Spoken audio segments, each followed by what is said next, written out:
legislature over this unconstitutional, illegal redistricting plan that's being pushed by Governor Newsom and the Democratic leadership. But we are going in this morning hopeful that we can change some minds this morning, and that we realize, the governor says they're fighting fire with fire. Well, the problem when you fight fire with fire is you burn it all down. And that's what we got going on right now. Our voters, wisely, twice, decided that redistricting should be done by the citizens. It should be fair. It should be independent. And that is the righteous way to do redistricting. They put away the old ways of gerrymandering, where politicians draw the lines in backroom deals, and where politicians pick where those lines go to benefit themselves. And instead, for over 10 years, over 15 years now, we've had transparency in our process, right? We've actually been able to have public hearings where the citizens, where the people get to come and say, here's how I think community interests should be kept together and represented. And that's ultimately what's at stake here, right?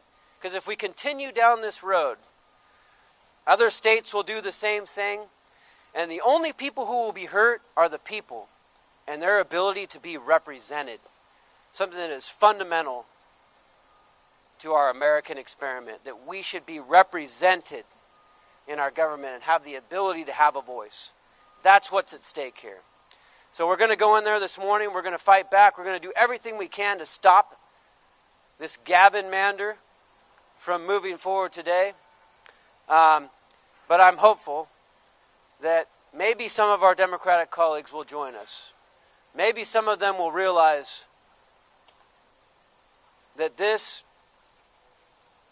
great representation experiment that we've had going on in California is worth fighting for and not play politics. If not, we're going to the voters, and I believe that a third time they will speak loudly and say we want independent and fair representation in the state of California. So I'd like to now turn it over to Senator Tony. My good colleague, the leader in the Senate, who's been battling over on the Senate side, Senator Brian Jones. Thank you, James. Good morning. I'm Senator Brian Jones, the Senate Minority Leader, and thank you everybody for being out here today to cover this momentous occasion of an attack on democracy in California. What the governor and his Democrat politicians are doing today, or about to do today, is nothing less than rigging the election, and it is violating the California Constitution. Our colleagues are intending to go into the Capitol building today to violate the California Constitution as it stands today. They are discarding years of work by the Independent Citizens Redistricting Commission and replacing it with a raw, partisan power play at the demand of Governor Newsom. Gerrymandering by politicians is never okay, whether in California, Texas, or anywhere else. Our state should be the model for fair elections and not the model for rigged elections. While Democrats insist that this is supposedly the most transparent process, they refuse to answer the most transparent question: who drew the maps? Who drew the maps? This is not about good government. It's about rigging the system to protect Democrat power. To my colleagues across the aisle, I implore you, stand with us against a corrupt governor with courage, rather than acting like a march of the lemmings. And let me be clear, if this passes today, which I sincerely hope it does not, and will be fighting that it does not, the fight is far from over. This scheme will drag through the courts, exposing one by one the constitutional violations California Democrat politicians have committed at the behest of Gavin Newsom's blind chase for the presidency. Republicans will not stop fighting for all Californians. We will defend our Constitution, defend our communities, and we will defend the will of the California voters. Thank you very much. this morning, California Democrats will have an opportunity to put action to back up their words. Not by trying to end fair elections in California by overturning the citizens' initiative that created an independent redistricting process along nonpartisan lines. That's what they're proposing.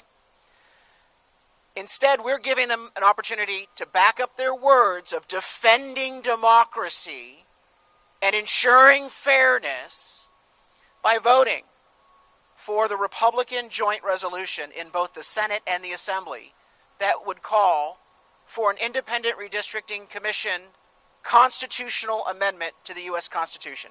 That is the only way to settle this dispute. The only way to settle this dispute is to side with the citizens and to seize the power out of the hands of politicians in every state capital. The corruption must end.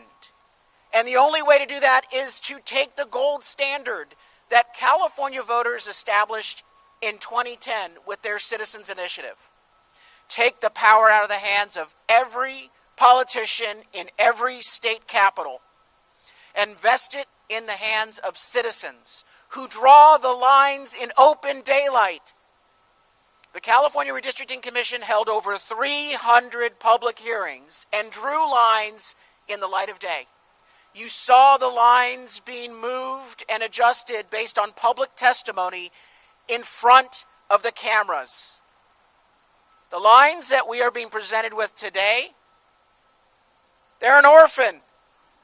Not a single politician wants to take credit for the corrupt lines, the skewed lines, the ripping apart of communities. We have 7 Indian reservations that are literally torn apart in this map. So much for minority rights. We've had one hearing, and at that hearing, the Democrats voted not to allow public testimony to be included in the record. Boy, that public testimony online since Friday, it must have been really negative for them not to want to share it. I don't have as much hope in my colleagues across the aisle waking up and doing the right thing and upholding their oath to fulfill their support to the Constitution. Because Article 21 clearly prohibits what's happening today in the legislature. It is illegal. Even if you can't get the liberal justices appointed by the politicians of the California Supreme Court to do their job, a first-year law student knows what's happening behind us in this building today is unconstitutional, it is wrong, it is illegal. It is also corrupt. Assuming that the politicians attempt this seize of power from the citizens with today's vote, then you're damn right. We're going not only to the courtrooms to fight this, but we're taking the fight to the street. For the next 7 weeks, we will go up and down the state of California. We will go to every community. We will talk to voters from Republicans to Democrats and everywhere in between. And I believe the citizens will clap back at this corrupt act. I think the citizens, for a third time, will say, no, politicians do not get to manipulate the lines of their own districts for their own political benefit or partisan advantage. The districts should be done by citizens in the light of day on a nonpartisan basis. And I believe that this election will send that message. The problem that we face, though, is not convincing the voters of what they want. They've been very clear. They want the power for themselves. They don't want the politicians involved. The problem is that the same governor, the same legislators who say they're fighting to protect our democracy, are passing an initiative with a blatantly false title slapped on it. Take a look and report on what the title will be on this initiative. We've already seen it. They've poll tested it. It says, shall the Independent Redistricting Commission be retained? That is what Prop 50's title is. A lie. How in the hell can politicians say they're fighting for fair elections and to defend democracy when they literally are passing an initiative that will lie to voters on their ballots? You and I both know why they have to lie. They can't win a fair election. They have to deceive voters. They have to defraud voters. And I think that when voters realize that they're being lied to on their ballot, and remember, this is a single subject election, a special election, so I think voters are going to be getting these ballots saying, I wonder why I have to vote in an off year. Oh, there's only one item on the ballot. Let me do a little research since I have so much time. And when they realize that they are being lied to, even Democrat voters will inflict a penalty on these politicians. Now, we are united. We are united with groups across the political spectrum to defend democracy from this blatant corrupt attempt to seize power by politicians. And we urge the media to do your job to make sure the truth is known and what is actually on the ballot in November. My name's Tony Strickland. I'm a state senator a Republican from Huntington Beach. What we witnessed this week is exactly the reason why we have a nonpartisan Citizens Redistricting Commission. Let's back up. They violated their own rules. The Democrats in this building believe the ends justify the means, but that's not the case. They violated a public 30-day rule to make sure that the voices of the people of California could voice their opposition or support for a proposal that goes in this through this building. Then after they violated the 30-day rule, they said the legislature drew these lines. But not one member of the legislature will admit that they had any influence on these lines. You know why? Because they know that they would violate the Constitution currently today if they had any influence on these lines.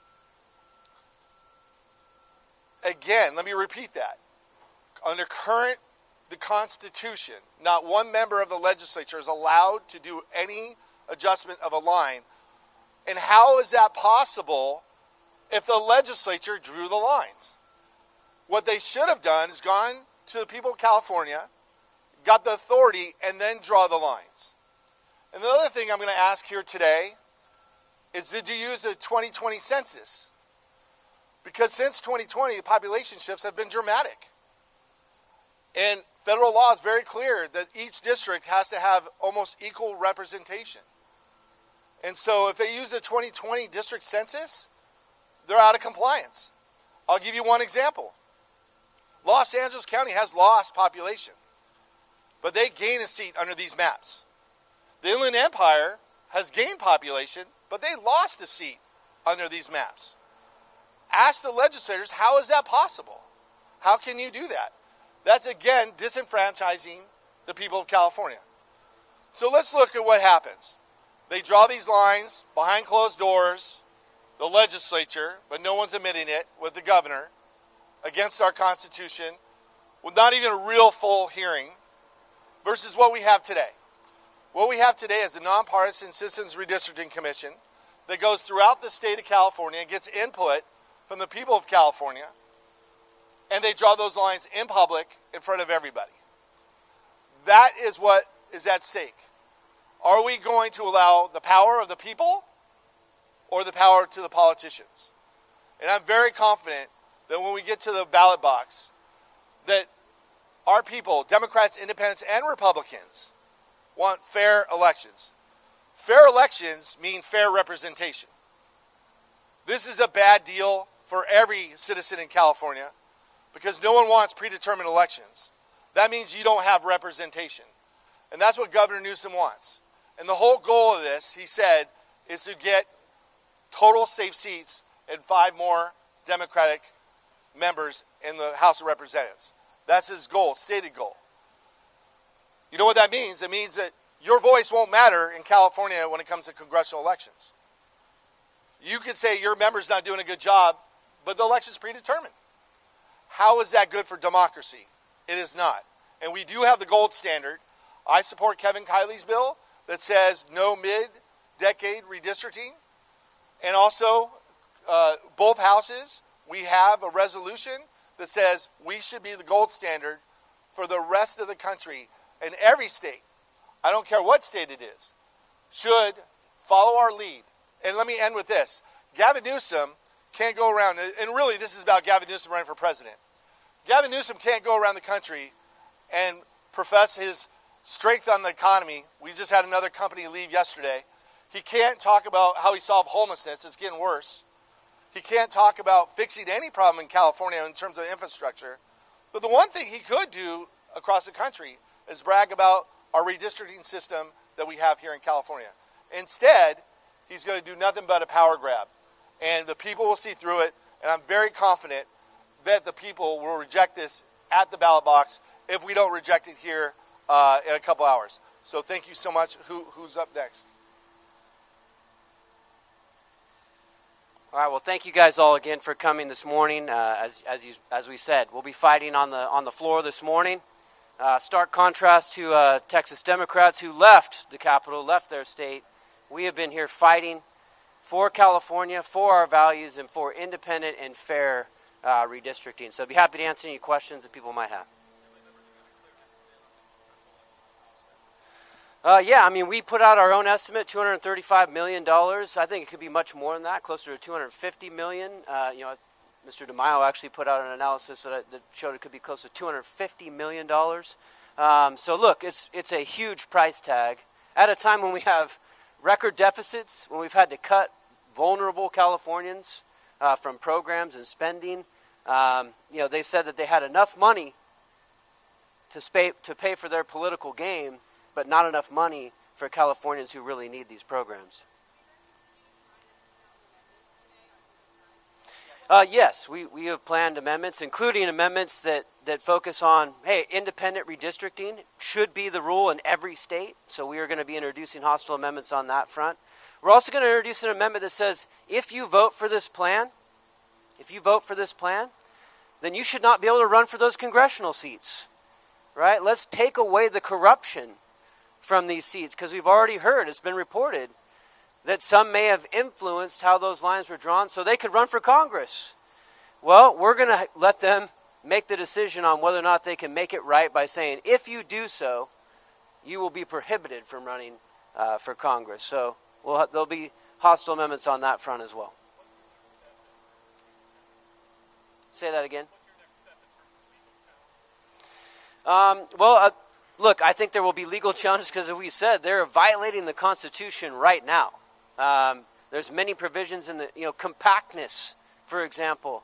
When you have a district a proposed district that runs from Modoc to Marin, you probably violated the constitutional provision on compactness and keeping communities together, right? When you're not providing sufficient notice and time, for the public to review these things and to have input, you're probably violating constitutional provisions. So there's many things that are wrong with this, and I anticipate we will see lawsuits challenging what they have done.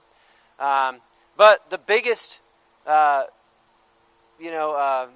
biggest up or down is going to be the vote in November, when the voters once again say, look, we want fair and independent redistricting, and they slap down this gerrymandering proposal. On the lawsuits, you have to separate out state legal challenges from federal legal challenges. I anticipate that we will have a few legal challenges immediately within the next 36 hours in state court, challenging the violation of the state constitution to do mid-decade redistricting. This is all in Article 21. Take a read of it. I sent a letter to the Ledge Counsel's office laying out the deficiencies and the violations of the state constitution. I do not have a whole lot of hope in the liberal justices of the California Supreme Court to do their job. We will also ensure that this election is fair. We believe that the ballot title is false and misleading. We believe that they are going to try to rig the election materials that are going out, and so we will assert our legal rights to a fair election every step of the way on behalf of all California voters, not just those that agree with us, but making sure the election is fair. The very people who say they're for fair elections are going to try to conduct an unfair election for their power grab. That's all in state court. Then, if the initiative passes, and I do not believe the initiative will pass, but if the initiative passes, then you will see federal lawsuits, and I believe that we will have ample opportunity to set the maps aside in federal court So voters need to understand that this is an absolute blank check to lawyers. It is a waste of money not just to hold the election, but these maps are so illegal, unconstitutional, and violate federal law that these maps are nothing more than a very costly sideshow when more important issues need to be addressed. Okay, I know we do got to get in there to session right now, so we're gonna break here. But if anybody has any side questions, we could probably answer those as we're going in. Thank you.